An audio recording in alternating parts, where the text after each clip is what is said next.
All right, guys, here we go.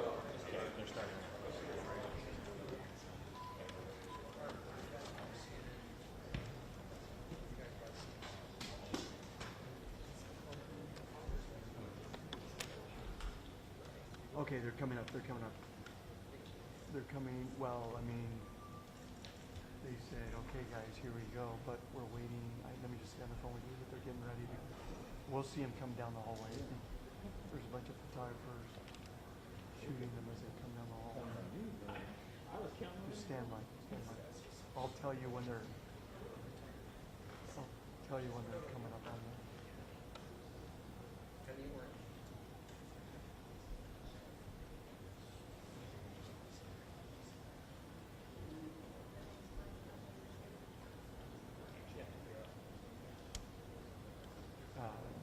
I don't think so. I think there's video, there's surveillance video or something. I don't know what they're showing. Yeah, you're right. You're right. Do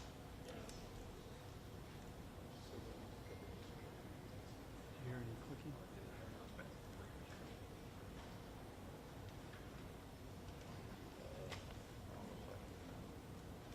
Let's see some more. Looks like some more. People just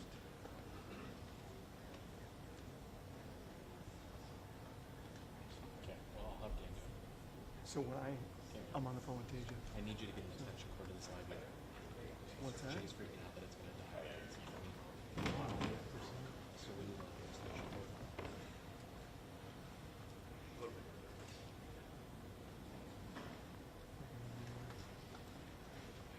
Can you just go to the side? No. Oh.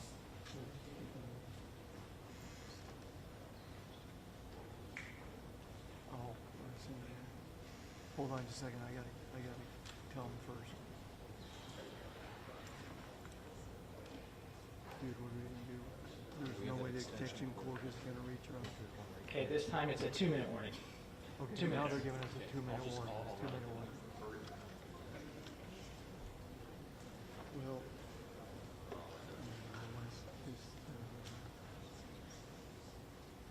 he didn't have the extension cord for him.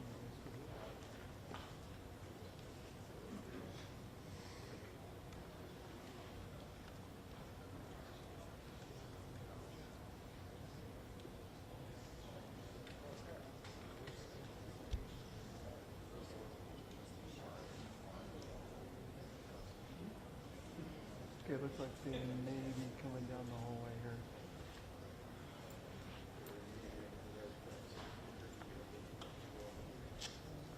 Okay, they're coming down the hallway right now, so they're probably about 30 seconds away. Because, well, let's see. Oh, wait. You just give them a little bit of time to come down. It's a long hallway. Okay, they're coming close to the... Go now.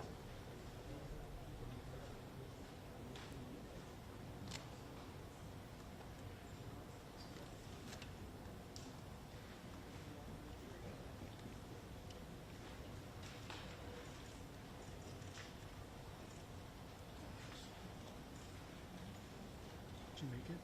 Okay, good. Sorry about that.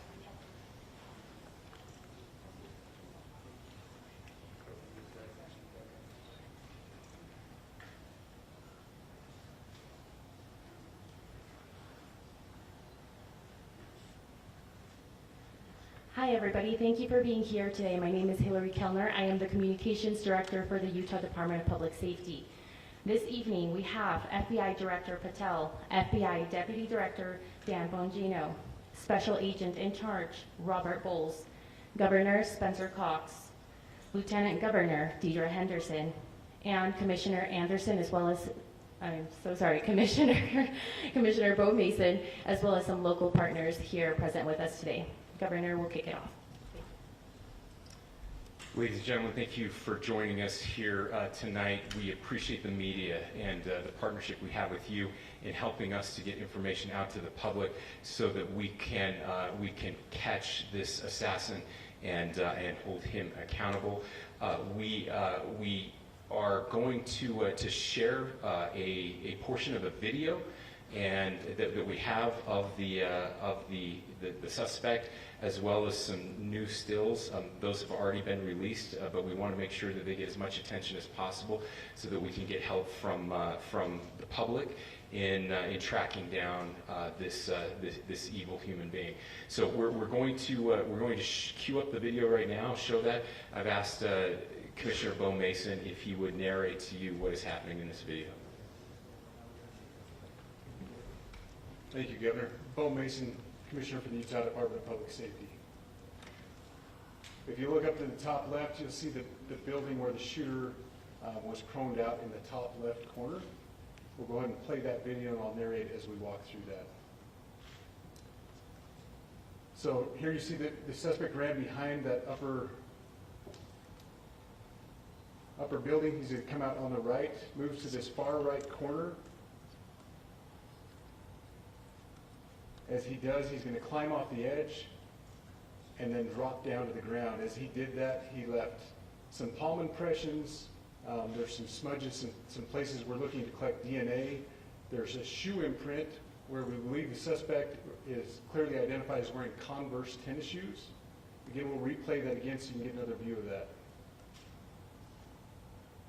It's important to note his black t-shirt, his black pants, and there appears to be some white on the soles of those Converse tennis shoes. Those are all identifiable items that we're looking for. In the stills that are going to follow this, you're going to see a very distinctive t-shirt with an American flag and appears to have an eagle on it. There's also a baseball cap with a triangle on it and a pair of sunglasses. All distinctive, all things that we would ask the public to look for and try to identify if they know someone who has those items, who has been seen wearing those items. We're looking for all that information. Here you see the suspect after dropping off the building. He moved around across this grassy area, around the parking lot. We're going to pan to the right.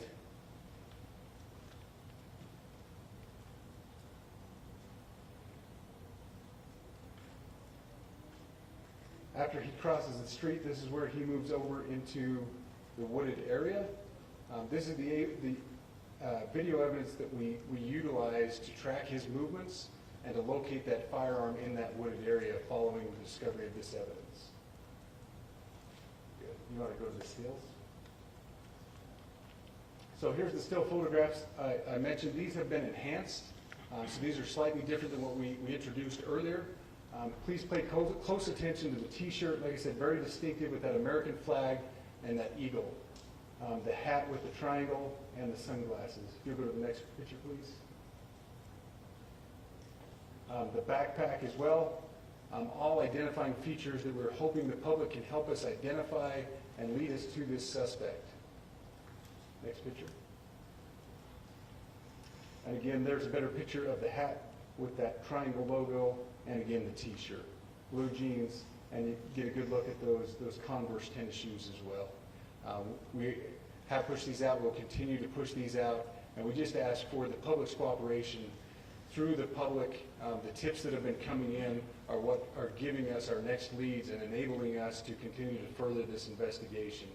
We've had great cooperation from the public, and we're continuing to ask for that as we move forward. Thank you, and I'll turn the time back over to Governor Cox. Thank you so much, Commissioner Mason. I want to thank Director Patel and his team. It's great to have them on the ground with us tonight. We've had several briefings, and he's had an opportunity to walk the crime scene. We appreciate our local law enforcement here. Again, we have Mike Smith, who is the county sheriff here. We have all of our local chiefs of police that are here as well, all working hand in hand with the state and with the FBI as we move forward with this investigation. Now, just give you a little warning, we will not be taking any questions at this time. We're giving you the latest information we have, being as transparent with everything that we have. But I do want to share a couple things that I think are important. We cannot do our job without the public's help right now. The public has answered our call for action. So far, we've received more than 7,000 leads and tips. I would just note that the FBI hasn't received this many digital media tips from the public since the Boston Marathon bombing. This case also highlights the dedication of our law enforcement community. We have 20 federal, state, and local law enforcement partners that are working shoulder to shoulder to find the person who committed this horrific crime. With their support, we've completed nearly 200 interviews. As you're aware, as has already been reported, the FBI is offering a $100,000 reward for information leading to the identification and arrest of the person responsible for the murder of Charlie Kirk. We also continue to implore the public to support this investigation and come forward with any information. We are truly hopeful that this video and new photos will lead to even more tips. We are processing. We have an incredible team, a state and federal team working together to process those tips. We are going out in tandem to interview any potential person of interest or suspects. But we need, again, we need as much help as we can possibly get. Any videos or photos that you might have, the public, should be submitted to our digital media tip line, which is www.fbi.gov/Utah Valley shooting, all lowercase. Again, that is fbi.gov/Utah Valley shooting, all lowercase. You can also provide general tips about the shooting by calling 1-800-CALL-FBI. That's 1-800-CALL-FBI, or at tips.fbi.gov. This is, I would just say, this is not just a local matter here in Utah. We have people all over the country that are helping to bring this perpetrator to justice for Charlie Kirk and his family. I will just add as well that, as was mentioned, there is a lot of forensic evidence that is being processed right now at both the state lab and the federal labs, federal lab on the East Coast. So we are working in tandem together. I would also just add a word of note for those people who are spending so much time on social media. I think Charlie said it best, that when things get bad, we should put our phones down and spend a little time with our families. There is a tremendous amount of disinformation. We are tracking our team, the state team, and I'm sure the federal team as well. What we're seeing is our adversaries want violence. China, we have bots from Russia, China, all over the world that are trying to instill disinformation and encourage violence. I would encourage you to ignore those, to turn off those streams, and spend a little more time with our families. We desperately need some healing. We'll have more to say about that in the days and weeks to come. More than anything, we are going to catch this person. Last thing I will just say is we've been working with our attorneys, getting everything that we need, affidavits ready, so that we can pursue the death penalty in this case, and that will happen here in the state of Utah. Again, to the public, to those who are grieving, thank you for your prayers. I know we are feeling those prayers. I know the Kirk family is feeling those prayers as well. We pray that God will bless our nation at this very dark time. We can start healing by finding this perpetrator and holding him accountable, and we need your help to do that. Thank you.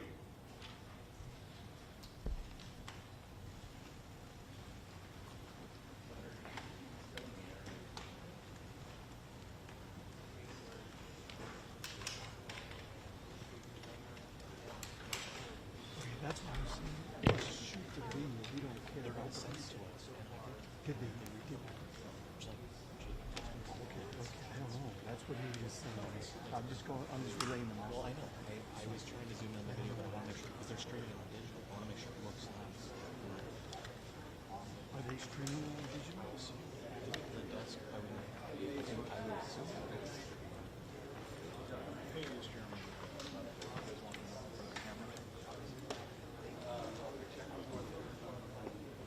Okay, all right. Hold on. Joel. I will double check. Okay. Where's that at? I don't know.